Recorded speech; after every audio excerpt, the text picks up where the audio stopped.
हे शिव शंभो महाप्रभु धवलेश्वराय नमः। दीपं यदि परम ब्रह्म दीपं यदि जनार्दन दीपहरतु मे पापो पूजा दीप नमस्तुते। धवलेश्वर महाप्रभु संसार सुखी रखंतु। आज शुभ शनिवार रे समस्त श्रद्धालु भक्त मान को आशीर्वाद करंतु। मनस्कामना पूर्ण करंतु। कर्म क्षेत्र उन्नति करंतु। ग्रहरिष्ट खंडन करंतु। जगतर मंगल करंतु। विश्वर कल्याण करंतु। आपणकर नाम प्रकाश करंतु। सेवकर डाक श्रवण करंतु। महाप्रभु धवलेश्वराय नमो नमः।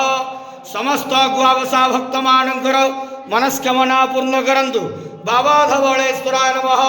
संसार सुखी रखंतु आनंद गवार हरि बोलो। आज शुभ शनिवार रे समस्त श्रद्धालु भक्त मान को आशीर्वाद करंतु आनंद गवार हरि बोलो। महाप्रभु धवलेश्वराय नमो नमः।